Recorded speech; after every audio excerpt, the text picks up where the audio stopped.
우리 임진숙 목사님을 중심으로 우리 산소망교회 성도들 그동안 새벽 예배 또 주중 예배 그리고 카톡 간의 소통을 통하여서 저 알바니아에서 열어졌던 우리 미션 나가 구회 대회를 위하여 기도해 주신 것 참 감사하고요. 그 일에 이 종이 여러분들을 대표해서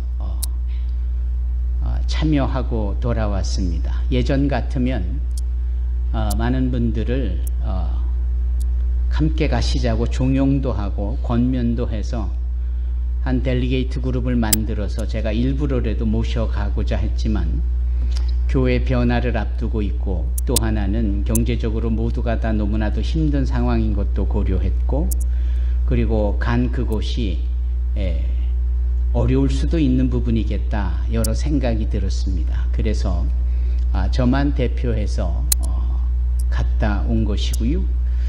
이제 그곳에 대하여 왜 느닷없이 알바니아냐라고 말씀하실 수 있기 때문에 제가 사도행전 16장에 근거한 말씀을 통해서 설명하고자 합니다. 사도 바울이 여러 소아시아 지역을 두루 다니면서 선교 사역을 행하게 되어질 때 어느 날 느닷없이 그 가고자 하는 부분에 지역에 어려움들이 있는 겁니다. 그리고 꼼짝달싹 못하게 머물러 있게 되고 그날 밤 꿈을 꾸는데 그 꿈에서 알바니아 사람이 손을 들고 손짓을 하면서 오라고 말하는 겁니다. 이곳으로 건너와 우리를 도우라. 어느 나라 사람이요? 알바니아 사람. 성경에는 마게도니아 사람 뭐 이런 겁니다. 그러면 실질적으로 지리적으로 봐도 알바니아와 마게도니아가 국경으로 돼 있고 그 옆에 코소보라는 아주 조그마한 나라가 있고 그 옆에 몬테네그로라는 아주 자그마한 나라도 함께 있고 그 옆에 그리스도 붙어 있고 배를 타고 훌쩍 넘어가면 바로 이태리 로마가 가까운 곳이고 그 지역입니다. 그래서 지금도 그 알바니아 지역 전체 지금 제가 말씀드린 이 발칸 반도 일대의 사람들을 그냥 다 싸잡아 마게도니아 사람이라고 말합니다. 그래서 마게도니아 사람 그러면 그 다음부터 고향이 어디냐라고 해서 코소보다 몬테네그로다 마게도니아다 알바니아다 이렇게 나누는 겁니다. 네. 어디 출신입니까? 경기도 출신입니다. 경기도 어디요? 안양입니다. 아 그렇군요. 저는 뭐 성남입니다. 이런 식으로 나눠질 때 알바니아나 성남이나 다 같은 마게도니아 즉 경기도로 여겨지는 그래서 사도행전 16장의 이 마게도니아 이 부분은 사실은 어느 나라 사람 어느 고향 사람이라는 그런 아주 특정적으로 단정하기보다 전체 유럽을 대표하는 사람으로 설명되고 있는 겁니다. 왜냐하면은 성령이 충만하여 선교에 집중했던 사도 바울의 주 무대가 아시아였거든요. 그런데 느닷없이 아시아에서 열심히 해왔던 선교가 딱 막히면서 왜 그런가 하고 고민하고 있을 때 어느 날 밤 꿈에 유럽 사람이 손을 들어 그 마게도니아 사람이 손을 들어 건너와 우리를 도우라. 이게 사도행전 16장의 말씀이고 그런 거로 바울이 아시아의 선교를 멈추고 그 유럽으로 건너가는 그게 이제 사도행전 16장의 전개인 것이지요. 아시다시피 우리 교회가 2007년부터 위디 선교회와 함께 청년들을 동원하여서 소위 선교에 참여케 하는 일들을 시작한 것이 미션 나가 대회입니다. 그리고 그 나가라는 미션 나가라라는 것은 저 인도 북동부 인디아 나갈랜드의 그 나갈랜드에서 시작했다라는 뜻도 있지만 한국어로 우리나라 말로 나가 그러면 reaching out to go somewhere else 어디든지 가야 되는 나가야 되는 그런데 미션을 위해서 그래서 미션 나가 그러면 선교하기 위하여 나가라 라는 의미도 있잖아요. 그렇게 해서 시작되어진 것이 2007년 1회 대회입니다. 매 2년마다 쭉 열려졌고요. 지난 코로나 때는 상황을 보며 한 해를 뒤로 해서 3년 만에 한 번 더 열렸고요. 그리고 이제 9회 대회인 겁니다. 그래서 29, 18 더하기 1년, 19년째 지금 우리 이 교회가 위디 선교회를 필두로 해서 이 사역을 해왔는데, 이때에 하나님께서 저희들을 그 알바니아로, 유럽에로 우리를 인도하신 것입니다. 개인적으로 고민도 많이 됐지만 어쩌면 이렇게 이야기가 성경대로 풀려갈까, 또 그 앞에 어떠한 주저함도 또 거부함도 있어서는 안 되는, 그래서 유럽 알바니아에 가게 된 것입니다. 그리고 그 알바니아는 지금 대표 기도자께서도 말씀을 했지만 유럽에서는 가장 가난한 나라이고요. 그리고 유럽에서 유일한 무슬림 국가입니다. 그러니까 모든 나라에 무슬림, 이슬람교가 없다라는 뜻이 아니고 국가적으로 공인된 종교가 이슬람이다라는 나라는 이 유럽 전체에 이 알바니아가 유일한 나라예요. 바로 그런 곳에서 미션 나가를 통하여서 젊은이들을 선교에 동원한다라는 것은 대단히 의미심장한 일이 아닐 수 없었던 겁니다. 그런데 제가 첫날 오셔서 등록을 하는 분들의 그 면모를 보지 않았겠습니까? 이름도 살피고 국적도 살피고. 근데 놀라운 것은 청년들이 없는 거예요. 아니, 미션 나가는 청년들을 위한 영 어덜트 그룹들의 선교에 참여해야 하는 부분의 그 취지와 목적이 미션 나가는데 청년들을 찾아볼 수가 없는 거예요.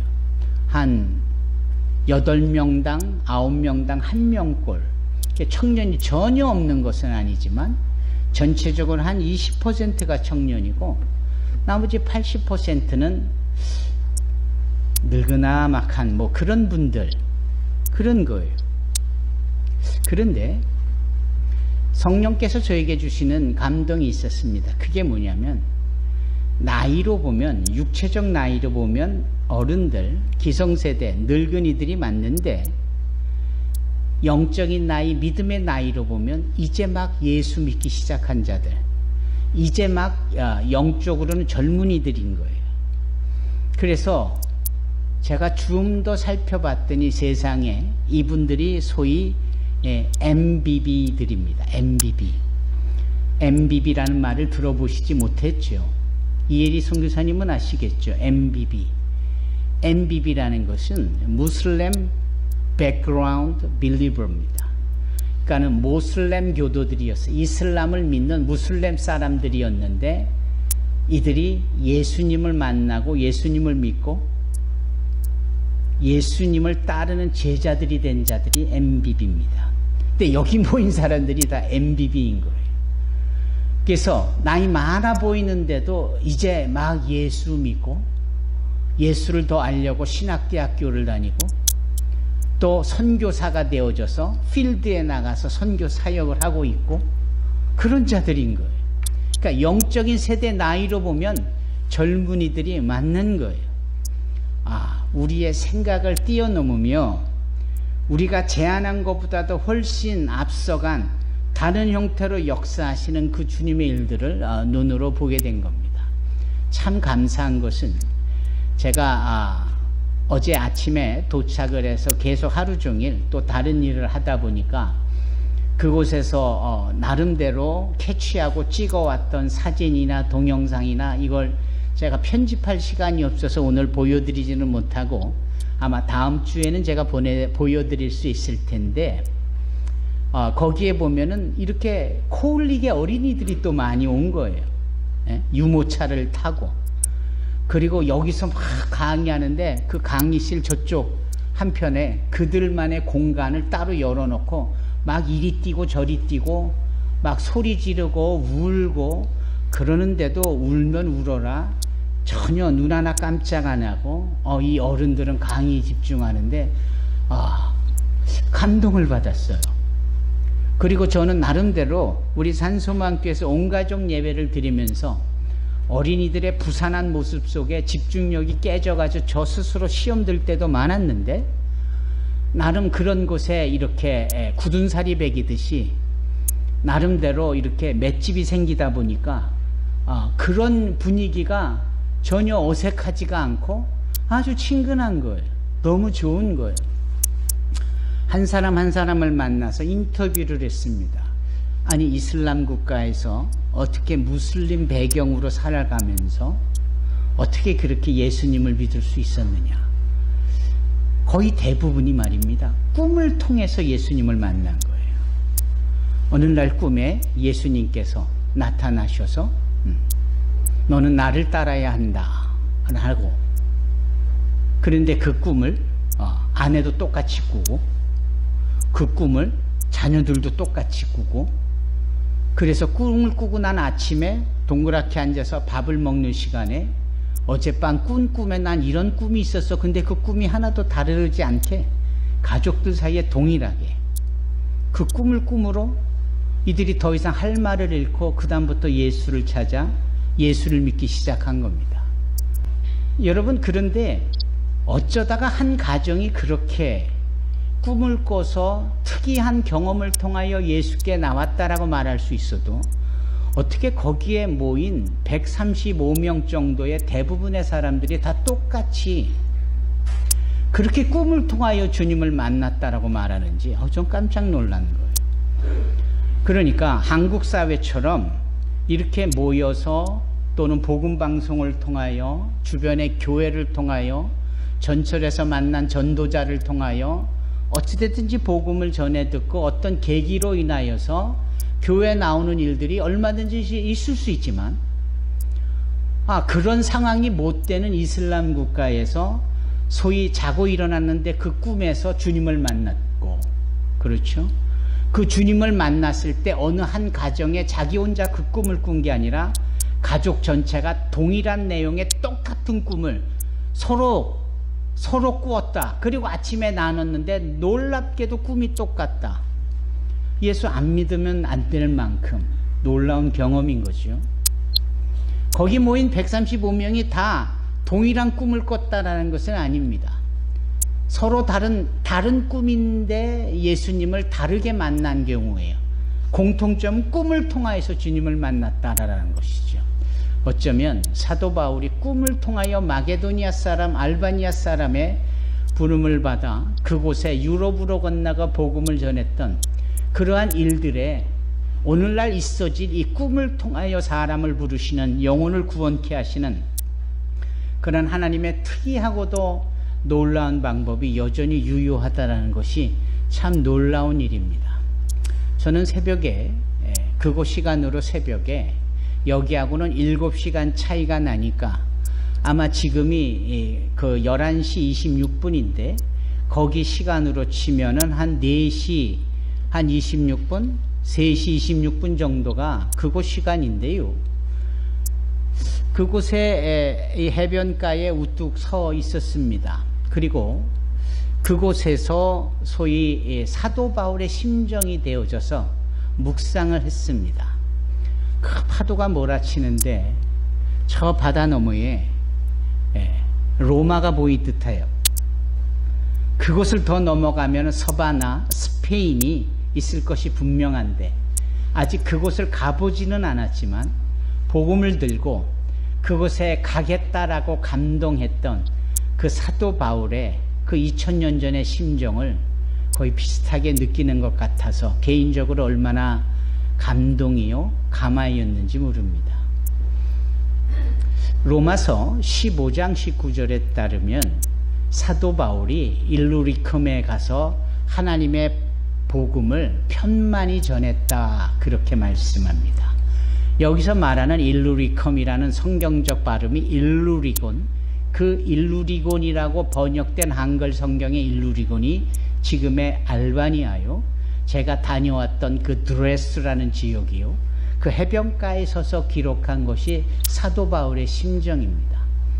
여러분, 이 저의 자그마한 한계적인 언어가 얼마나 여러분들에게 제대로 전했을는지는 몰라도 아주 분명한 것은 성경적인 역사로 2000년 전 사도 바울의 발걸음이었나, 또는 여기 이 산소망교회 성도들을 대표한 이 종의 작은 발걸음이거나 동일하게 일치되어졌고 지금도 여전히 사도행전적 역사가 흘러져 가고 있다라는 겁니다. 아마도 이런 점에 있어서 여러분들의 이 미션 나가 구차를 위한 그 기도와 관심, 이런 것은 심히 놀라운 일이 벌어지는 힘이 됐고 에너지원이 된 것이 분명합니다. 함께 여러분들의 기도와 또한 여러분들의 관심으로 이 놀라운 일들이 이루어졌기에 그 선교 나가대회가 마치고 늘 그래왔듯이 그 마지막 시간에 커미셔닝, 파송을 하게 되어질 때 이 135명 전체가 그 주변 일대로 선교사로서 파송되어지듯 그렇게 결단하고 그 사역을 하겠다라고 선언하고 또 성부와 성자와 성령의 이름으로 파송을 하여 그들을 축복했습니다. 여러분, 놀라운 일입니다. 그리고 너무나도 감사한 일입니다. 앞으로 종종 이번 9차 대회에 여러 자료 화면을 통하여서 그때 나누었던 내용을 가지고 그때마다 여러분들과 함께 말씀을 나누고자 합니다.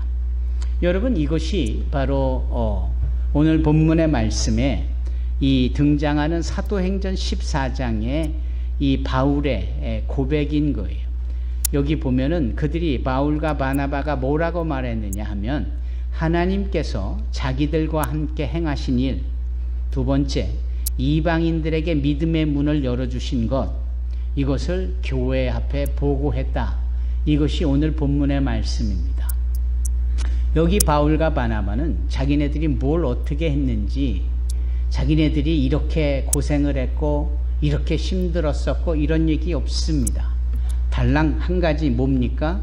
하나님께서 자기들과 함께 행하신 일, 이것을 강조하는 겁니다. 여러분, 여러분들의 기도 가운데 하나님께서 이번 미션 나가 9차 대회에서 행하신 일들이 바로 그런 것들이에요. 하나님이 행하신 일들은 2000년 전이나 지금이나 동일하게 우리 가운데 부어지고 또한 주어지고 또한 증거되고 있음을 믿습니다. 그리고 그것을 또 참여했던 분들은 믿음의 문이 더더욱 활짝 열려지고 확인되어지는 겁니다. 그리고 그들이 더더욱 자신들의 신학 과정과 그리고 사역의 과정 속에 확인을 얻고 얼마나 감동 속에 큰 은혜 가운데 사역이 연결되어지는지를 보게 되어지는 겁니다. 그러면 사실은 이 내용은 사도 바울의 온전한 선교의 보고 내용입니다. 이 선교의 보고 내용은 앞으로도 계속되어질 겁니다. 저는 가야 될 곳이 많고 하나님은 늘 보내시는데 또 여러분들은 저를 보내는, 대표적으로 저를 보내며 저를 기도로 후원하는 자들이신데, 그런 점에 있어서 이 선교 보고를 통하여 우리가 알 수 있는 하나님의 관심사가 무엇인지, 또 하나님이 부어내시는 열심이 무엇인지, 그리고 하나님께서 우리를 통하여 이루시고자 하는 일의 기대는 무엇인지를 살펴보고자 합니다. 여러분, 이 하나님의 구원의 역사는 이미 창세기 2장 3장으로부터 시작되어지지요. 우리의 첫 조상 아담과 하와가 소위 사단 마귀의 그 간교함에 이 뱀을 통하여서 속임에 당하고 그 일로 인하여서 불순종을 하게 되어죠. 더 이상은 하나님의 신령한 존재로 살지 못하고 영원함을 빼앗겨버리는 자가 되어서 그때부터 죽게 되어진 겁니다. 그래서 오늘날 그 죽음은 모든 사람들에게 한 영혼도 피할 수 없이 당할 수밖에 없는 그러한 죄의 결과가 되어진 것이지요. 그래서 어떤 누구도 죽음이 행복하고 어떤 누구도 죽음이 기쁜 일이 될 수가 없는 겁니다. 반면에 모든 죽음은 늘 슬픔이요, 어쩔 수 없는 불가항력적인 상황 앞에 그저 가슴 아파할 수밖에 없는 일이 돼버린 것이죠. 그러나 하나님은 그 하와와 그 아담에게 소위 동물의 가죽을 해 입힘으로 그들의 어떻게 해요? 죄로 인하여 드러난 부끄러운 부분들을 감추시게 되어집니다. 동물의 가죽을 해 입히셨다라는 것은 어떤 동물이든지 그 아담과 하와의 죄를 가리우기 위한 희생 제물이 됐다라는 것을 의미해요. 따라서 아담과 하와의 그 죽을 수밖에 없는 마땅한 죽음이 그 어떤 동물, 즉 어린 양이라고 예표되는 그 동물에게 전이 되어지고, 그 어린 양은 소위 아담과 하와의 죄를 대신하여 죽임을 당하는 일이 되어진 것이죠. 우리가 다 알다시피 그 어린 양으로 오신 이가 바로 예수 그리스도시요. 그래서 사도 요한은 그가 기록한 요한복음 1장에 보라 세상 죄를 지고 가는 하나님의 어린 양이로다 라고 주님에 대하여 선포하고 있습니다. 하나님은 이 창세전부터 우리의 죄를 구원하시어 죽음으로부터 우리를 자유케 하시고 영원히 살게 하시려고 메시아 당신의 독생자 예수를 어린 양으로 우리 가운데 보내실 것을 구원하시고 계획하신 것이고 그 일을 실체화하신 것이지요. 그것이 바로 무엇입니까? 바로 하나님의 우리를 향하신 관심사예요. 그래서 요한복음 6장 40절에는 아버지의 뜻은 무엇이냐? 그 아들 독생자 예수를 믿어 영생을 얻게 하려 하는 것이다 라고 말씀하고 있는 겁니다. 구약성경과 신약성경 전체를 관통하는 하나님의 관심사는 우리 영혼이 우리를 구원해내시고 우리를 영원히 살려내시어 함께 영생 복락을 누리게 하시려는 데 있다라는 겁니다. 그래서 이 요한계시록 맨 마지막 20장, 21장, 22장에는 그 천국에서 영생 복락을 누리게 될 우리에게 어떤 아픔이나 슬픔이나 이별이나 고통 없이 그곳에서 찬란한 면류관을 쓰고 하나님과 더불어 영생 복락을 누리며 찬양하는 모습으로 묘사되고 있는 겁니다. 성경 전체에 관통하고 있는 하나님의 관심사는 바로 우리를 향한 구원입니다. 우리를 향한 영혼의 살려내심이에요. 따라서 이 이야기는 바로 살아난 그리고 구원의 대상자가 된 그리고 그것을 매주마다 확인하는 이 주일 예배 참여한 우리 모두에 대한 하나님의 사랑이기도 한 것이 하나님의 관심은 나를 건너뛰고 많은 어떠한 특별한 사람들에게만 쏟아지는 것이 아니라 나에게 먼저 그리고 나를 통하여 누군가에게 그 관심이 흘러져 가고 있는 것이고 그 관심이 펼쳐져 가고 있는 것이고 그 관심이 유효해 돼가 있는 줄로 믿습니다. 그래서 하나님께서는 이 관심을 우리에게 쏟아붓고 계시는 거고요. 그 관심의 일환으로 저희들은 기도했고 미션 나가대회는 알바니아, 마게도니아 그곳 일루리곤에서 2000년이 지난 이곳에서도 여전히 동일하게 열려지고 있었던 겁니다. 바로 이런 점에 있어서 하나님의 놀라운 역사가 우리 가운데 펼쳐지리라 믿습니다. 아멘. 두 번째로 하나님의 열심을 선포합니다. 이 열심이라는 단어는 소위 이미 십계명에도 언급이 되어진 거예요. 나는 질투하는 하나님인즉 이라고 당신을 어떻게 카밍아웃 하시잖아요. 자신을 드러내는 거예요. 나는 어떤 하나님인 줄 아느냐? 나는 질투하는 하나님이야. 내가 너에 대해서 질투하고 있어. 나를 질투하시는 게 뭐지요? 그만큼 하나님은 나에게 관심이 있는데 나는 엉뚱한 곳에 관심이 있으면 관심이 생기면 관심을 쏟아부으면 질투가 생기는 거예요. 질투라는 이 단어가 성경에는 무엇으로 설명되고 표현되어 있느냐? 열심이라는 단어로 표현되어 있는 겁니다. 그래서 저 아람 군대들이 소위 예루살렘을 침략해 들어올 때 그때 당시 그 이스라엘의 왕이 누구였느냐? 히스기야였습니다. 이 히스기야가 얼마나 두렵고 놀랐을까요? 그런데 하나님께서 그 당시에 히스기야 지난번에 임리숙 목사님이 말씀을 가르치시는데 그때에 소위 선지자들이 유일하게 주도적으로 등장하는 두 선지자의 이름을 말한다면 첫째는 이사야요, 두 번째는 미가라고 했습니다. 여러분, 이사야 선지자를 통하여 하나님께서 말씀하시기를 히스기야야 염려하지 마라. 걔네들이 너희들을 침략해 한도 내가 가만히 있겠니? 내가 너희를 보호할 거 아니니.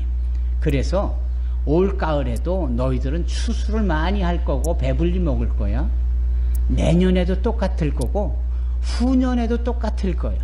어떠한 변화가 없을 거야. 왜? 내가 너희와 함께 할 것이고, 왜? 내가 나의 열심으로 이곳을 이룰 것이기 때문에, 내가 나의 열심으로 너희를 도와줄 것이기 때문에, 나의 열심으로 너희를 보호할 것이기 때문에. 여러분, 영어로 zeal이라는 단어가 열심이라는 단어요. 이게 jealous, 질투라는 단어와 어안이 같습니다. 하나님은 우리에게 내가 얼핏만 마음이 달라져도 나로 인하여 질투할 만큼 하나님은 우리에게 열심 있는 분이세요. 그 열심이 소위 우리를 어떻게 해요? 살려내시고, 그 하나님의 열심이 당신의 관심을 더욱더 불일듯하게 하고, 그 관심인 영혼 구원과 세계 선교를 더더욱 확장시켜 가게 되실 것이다 라고 말씀하고 있는 겁니다. 지금도 그 여호와의 열심이 저와 여러분들에게 부어지고 있고, 그 하나님의 열심이 저와 여러분들에게 유효화되고 있는 줄로 믿습니다. 그 열심인 거예요. 아까도 말씀드렸지만 창세기로부터 요한계시록까지 세상에 그 39권 더하기 27권 도합 성경이 몇 권? 66권의 내용이 하나같이 우리를 향한 하나님의 관심이 기록되어져 있는 겁니다. 그 관심은 다름 아닌 우리를 살려내시고 우리를 영생복락의 자리에 있게 하시는 거예요. 그렇죠? 그 하나님의 관심이 당신의 열심으로, 그래서 직접 선지자들을 보내고 사사들을 보내고 그때그때마다 말씀하시고 기적과 이사와 표적을 나타내 주시고 이렇게 모든 것을 보여주고 계신다 이 말입니다.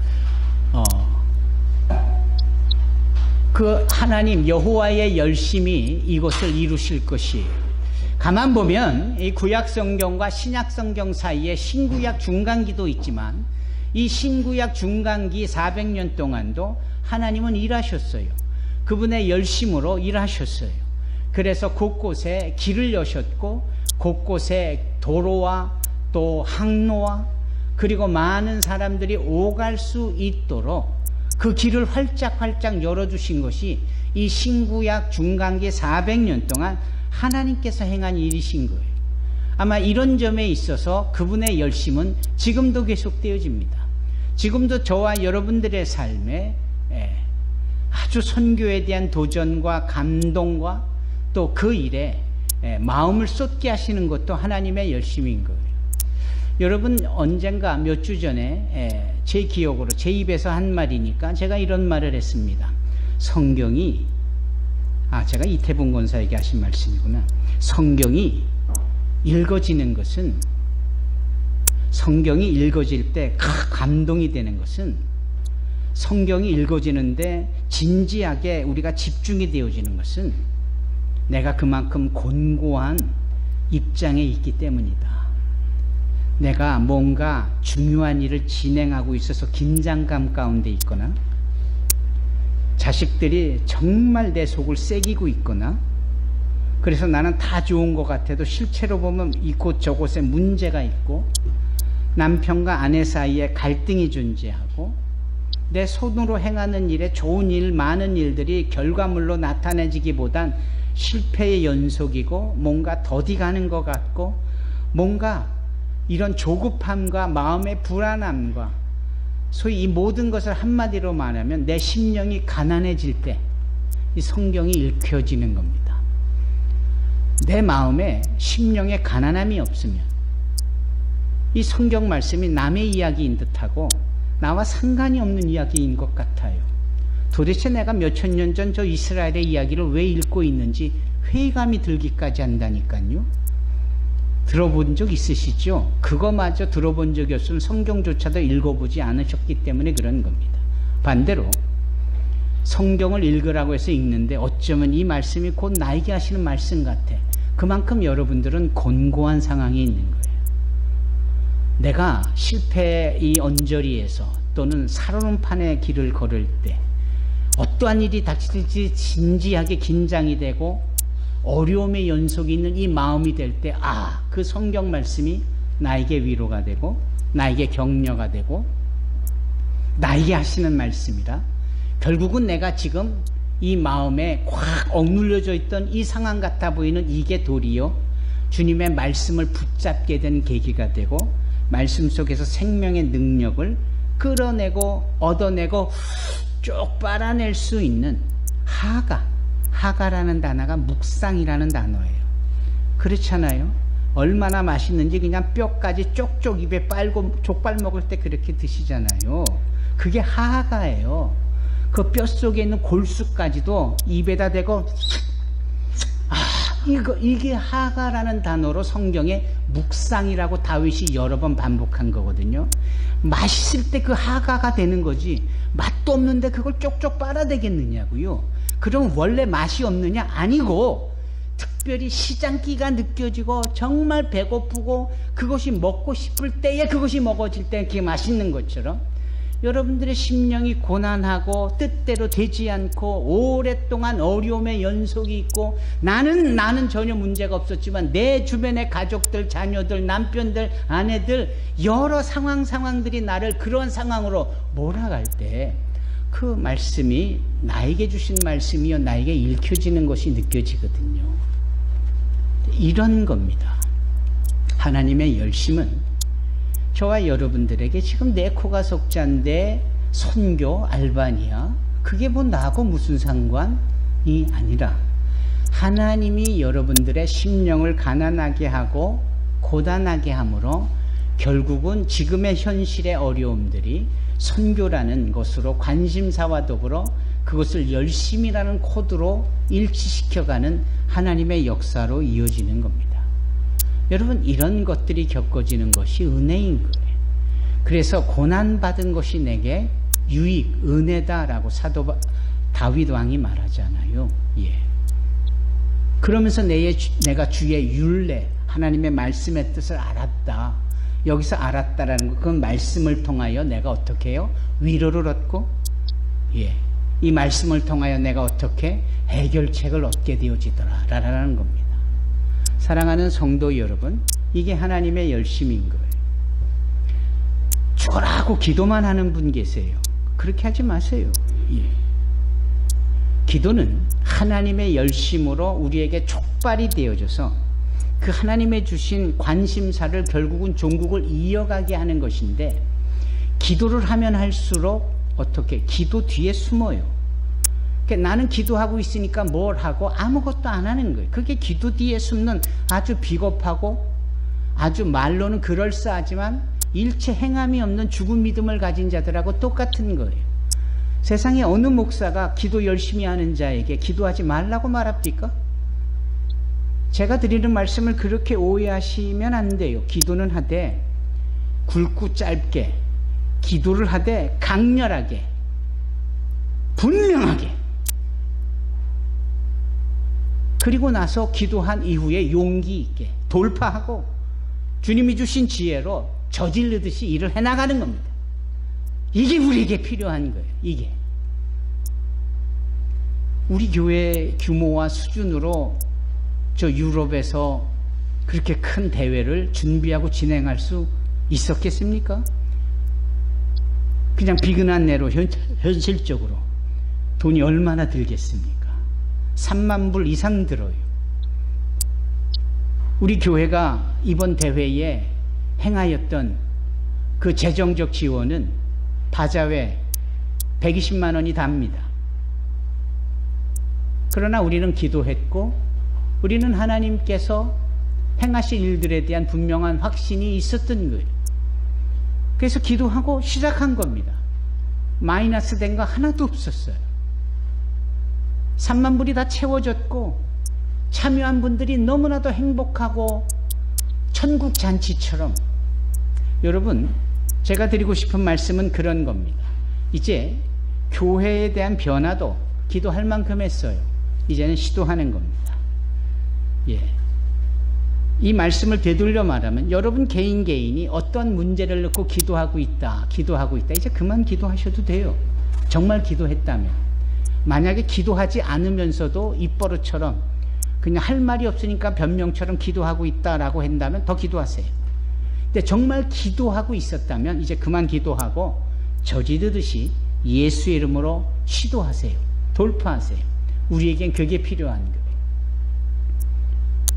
아멘이 안 나옵니까?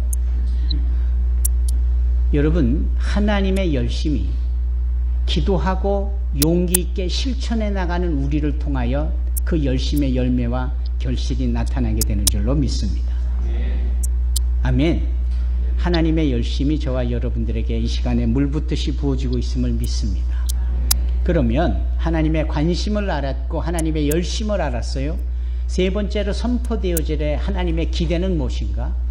무엇이겠어요? 우리가 등 따스고 배부르게 편안히 이 땅에서 남은 시간 행복하게 그렇게만 살고 있는 것이 하나님의 기대일까? 아닌 거죠. 우리는 이런 은혜를 경험했고 하나님의 열심을 알았기에 천국에 가는 그날까지 우리는 더 열심히 주의 일을 행해야 되는 줄로 믿습니다. 정말 쉼은, 정말 안식은, 정말 영원한 삶은 천국에서 우리에게 상급으로 주어져 그것을 누리는 것이지, 이 땅에서 편안히 이 땅에서 이제 내 노후를 보장하고 연금이 얼마고 갖추고 이런 거 말고, 오죽하면 사도 바울이 그런 얘기를 했겠어요. 너희가 천국에 가기까지 많은 어려움이 있을 것이다.